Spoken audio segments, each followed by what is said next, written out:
Dieu, amen. Bonsoir à tous, soyez les bienvenus. Bienvenue aussi à vous qui nous regardez, qui nous suivez sur les réseaux. Vous le savez, ou si vous ne le savez pas, je vous le dis, Jonathan, Viviane et puis Bonnie sont partis quelques jours sur Montluçon.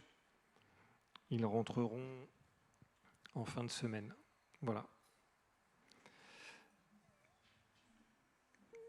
J'aimerais ce soir partager avec vous cette pensée. La proclamation m'engage à la foi. La proclamation m'engage à la foi. Et on lira dans quelques instants le psaume 23, que nous connaissons tous bien, pour ne pas dire par cœur. Et j'aimerais voir que nos paroles, elles ont un impact. Elles ont un impact sur ceux qui nous écoutent, mais nos paroles ont aussi un impact sur nos propres vies, sur nous-mêmes.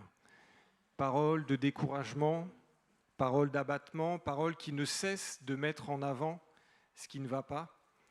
Et vous connaissez comme moi cette expression, le verre à moitié plein ou à moitié vide. Certains le voient plein et se réjouissent, d'autres le voient vide et sont mécontents. Et je crois qu'on est tous un peu comme ça, cette facilité à voir ce qui ne va pas en oubliant ce qui va. Et j'aimerais considérer avec vous que nous ne sommes pas appelés à être un peu pessimistes dans nos paroles, même s'il faut garder la lucidité sur ce que nous vivons. J'aimerais nous encourager à parler encore plus selon la pensée de Dieu, à honorer Dieu encore plus par nos paroles. Parce que nos paroles, elles ont un pouvoir et il convient de mettre ce pouvoir au service de notre Dieu à son honneur. Proclamer les vérités de la parole concernant la nature de Dieu, concernant ses œuvres, nous entraîne vers une espérance et une attente qui réjouit son cœur.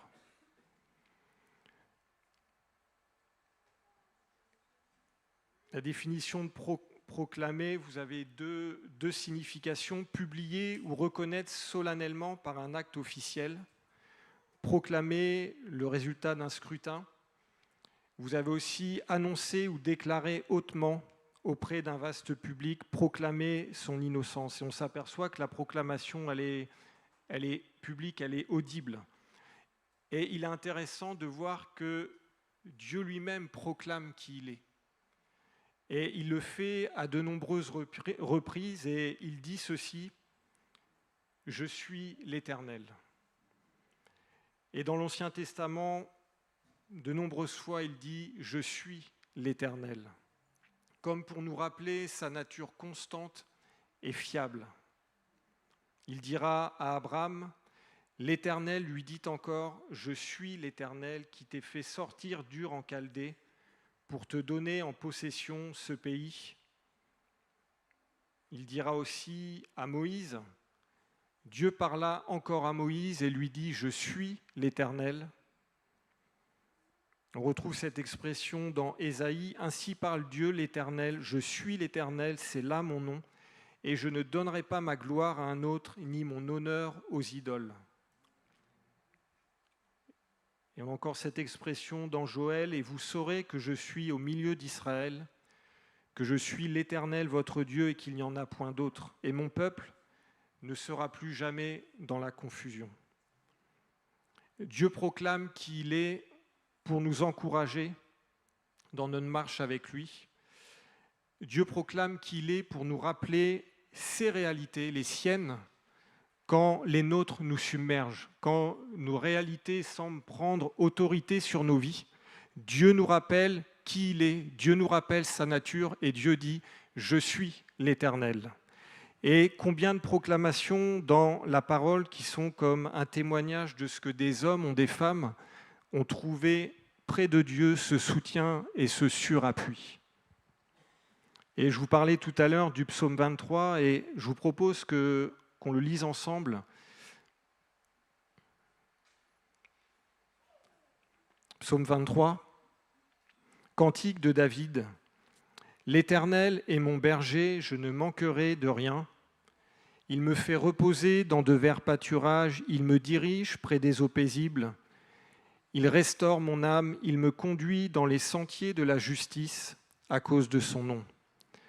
Quand je marche dans la vallée de l'ombre de la mort, je ne crains aucun mal car tu es avec moi. Ta houlette et ton bâton me rassurent. Tu dresses devant moi une table en face de mes adversaires et tu oins d'huile ma tête et ma coupe déborde. Oui, le bonheur et la grâce m'accompagneront tous les jours de ma vie et j'habiterai dans la maison de l'Éternel jusqu'à la fin de mes jours. Amen. Proclamation de David qui commence par une confession toute simple, mais si riche. L'Éternel est mon berger. Et il semble que par cette simple parole, David pose le cadre de sa vie. Il pose sa vie présente, sa vie à venir, elle est conditionnée par cette déclaration. L'Éternel est mon berger, c'est comme le seuil de sa vie. À partir de cette déclaration, sa vie est posée, sa vie a un fil conducteur. Cette parole, elle est comme le socle, et ce fil conducteur va orienter ses attentes et son espérance. Parce que l'Éternel est son berger, sa destinée, elle est liée à Dieu. Il semble nous dire parce que l'Éternel est son berger, alors il a un avenir. Il y a une suite. Dieu va agir en sa faveur. Et quand David dit « l'Éternel est mon berger », il sait sans doute mieux que nous ce qu'est un berger. Il sait les responsabilités d'un berger. Il sait les enjeux. Il connaît les exigences que le berger doit avoir vis-à-vis de son troupeau, mais pas seulement vis-à-vis de son troupeau, vis-à-vis de l'environnement du troupeau. Le berger, il est présent avec son troupeau, mais il a aussi un regard sur l'environnement du troupeau. Le berger vit avec le troupeau. Il est dans la vraie vie. Et il a la responsabilité des brebis qu'il conduit, il les connaît. Il a la responsabilité de garder ses brebis en vie, mais bien plus, il doit les garder en bonne santé. Parce que le berger sait quand la brebis ne sait pas. Le berger a conscience quand la brebis n'a pas conscience. Le berger sait les soins nécessaires quand la brebis ne fait pas attention aux besoins de sa vie, n'a pas conscience des soins nécessaires à sa bonne santé. Et ce symbole de la relation entre le berger et sa brebis nous est assez familier. Et on pourrait voir cette relation comme une image pour les plus jeunes, mais en réalité, derrière cette parole, il y a une puissance et une révélation sur la manière dont Jésus veut vivre près de nous, dont Jésus veut nous accompagner tout au long de notre vie. David ne sait pas encore, mais bien après, Jésus dira « Je suis le bon berger. Je connais mes brebis.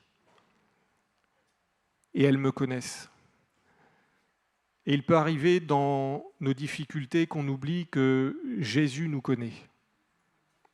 Jésus te connaît. Jésus me connaît. Et parce qu'il me connaît, il sait les soins nécessaires à apporter à ma vie. Et cette proclamation, elle nous parle d'une foi qui prend le pouvoir sur le futur. Lorsque David dit « L'Éternel est mon berger », il confesse que tous nos besoins, tous ses besoins, sont connus de Dieu. Et non seulement ils sont connus, mais ils sont pourvus pour nous en Jésus, puisqu'il dira « Je ne manquerai de rien ». Et l'Éternel est mon berger, je ne manquerai de rien. Je me suis arrêté quelques instants et je me suis dit combien de doutes, combien de raisonnements, combien peut-être de choses ébranlées intérieurement en nous parce qu'on oublie. On oublie que Dieu nous connaît et que Dieu sait profondément ce qui nous affecte. je ne manquerai de rien.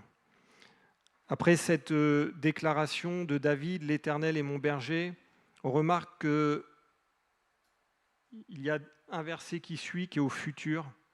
Le cœur du psaume est au présent et la fin du psaume 23 est encore au futur, comme si David entourait son présent d'espérance et de confiance en Dieu.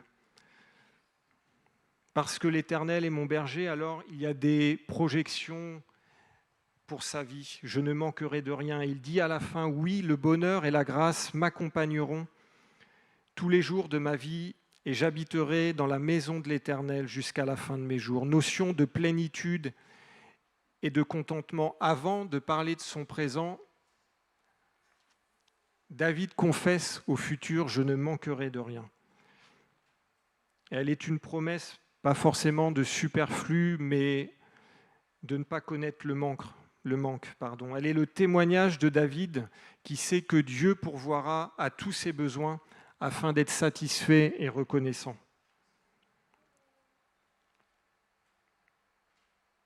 Son avenir ne dépend pas de son présent, mais de la fidélité de son Dieu.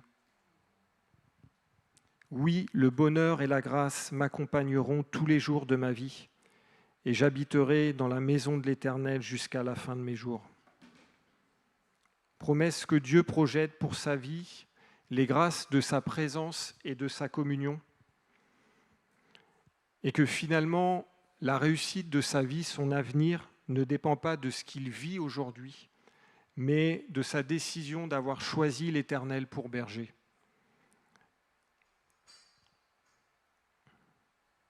Quel que soit son présent, son attente est dans le bon berger.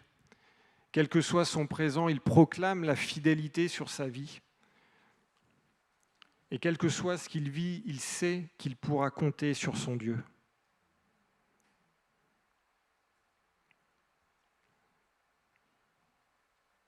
Et j'aimerais voir que David, c'est aussi la foi qui prend le pouvoir sur le présent.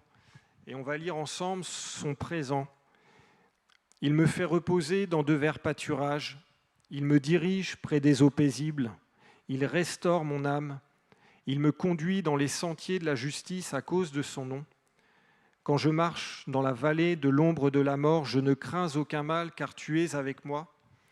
Ta houlette et ton bâton me rassurent.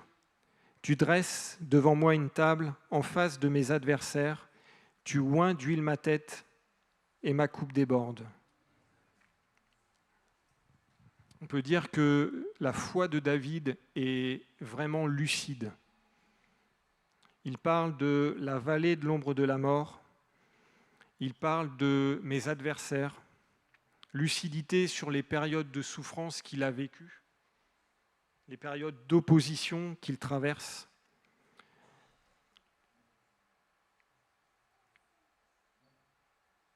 Il dira aussi, il parlera de repos et de restauration. Et si David a eu besoin de repos et de restauration, c'est parce qu'il a connu la fatigue, l'épuisement, la lassitude, la déception, le découragement, peut-être l'agitation dans ses pensées.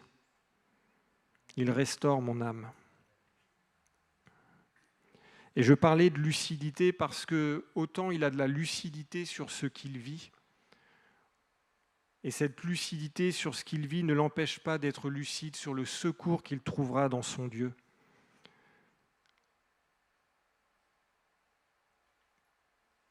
Et c'est souvent le risque que nous avons à être trop lucides sur nos difficultés. On peut perdre la lucidité sur le secours que nous trouvons en Dieu. Lucidité sur la nature de Dieu, plutôt que sur son ressenti et sa capacité de déduction humaine qui parfois nous plonge dans la peur. Il est autant lucide sur ses épreuves que sur l'appui qu'il trouve en son Dieu. Et sa lucidité ne lui fait pas baisser le regard, bien au contraire, mais espérer en l'Éternel.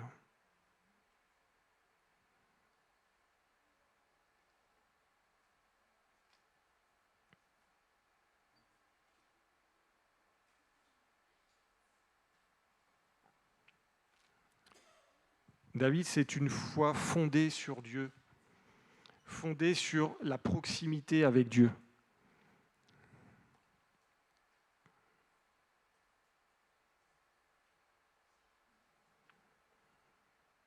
Lorsqu'il dit « l'Éternel est mon berger », il y a une projection de bénédiction, mais c'est aussi un cadre dans lequel il s'épanouit. Il y a une pensée de dépendance. Et un cadre peut être restrictif. Parce que David sait que c'est le berger qui conduit le troupeau. Il sait que c'est le berger qui impulse le cap et la direction, et que le berger a des droits sur son troupeau, a des droits sur ses brebis. Sa foi est équilibrée. Oui, il attend de Dieu la bénédiction, mais il a conscience aussi qu'il a un engagement vis-à-vis de Dieu. Il dira lui-même « il me dirige, il me conduit ». Et il a conscience que des décisions et des choix de vie ne peuvent pas être pris sans son accord. Il dit aussi « il restaure mon âme ».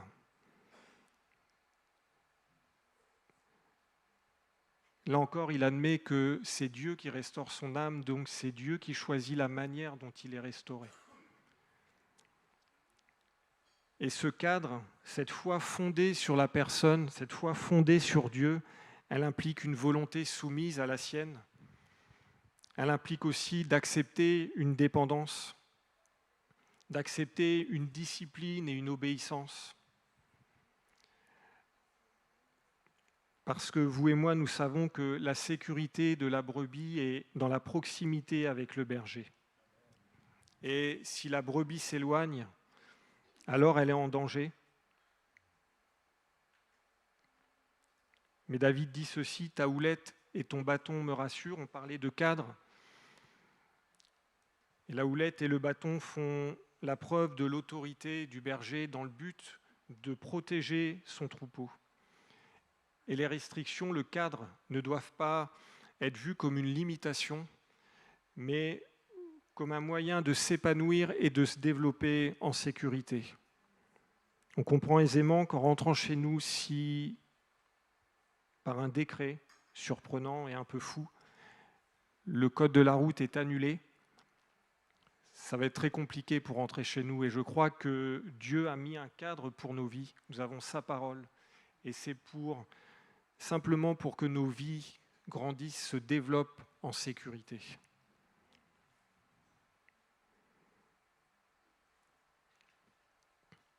La proclamation, elle n'est pas qu'une parole, elle est aussi un engagement. Lorsque David proclame « l'Éternel est mon berger », il s'engage personnellement à la foi. Personne d'autre que lui ne pouvait écrire ce psaume, et personne d'autre que nous-mêmes, personnellement, ne peut choisir la foi et la confession de la bénédiction de Dieu sur notre présent et face à notre avenir.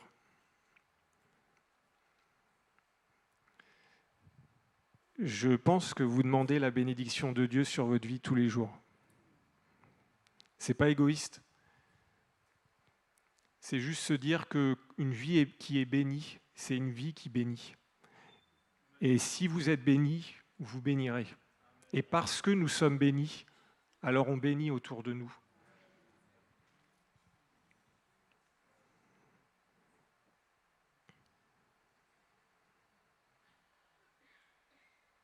Choisir la foi et la confession de la bénédiction de Dieu dans notre présent et face à notre avenir. Proclamer « l'Éternel est mon berger », c'est rassurant, on l'a vu, mais c'est aussi engageant. Un engagement de foi et d'attente, un engagement à rester sous l'influence de Dieu,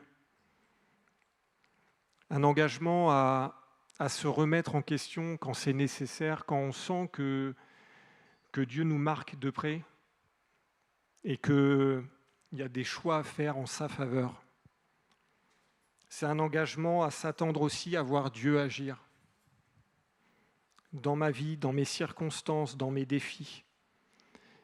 Et je terminerai par ce psaume qui est aussi un psaume de David. Et on pourrait quelque part lier les deux. Parce que l'Éternel est mon berger, ce psaume 27 dit « Espère en l'Éternel ». Fortifie-toi et que ton cœur s'affermisse. Espère en l'Éternel. Et une version dit « Attends-toi ». Attends-toi donc à l'Éternel, sois fort, affermis ton courage. Oui, attends-toi à l'Éternel.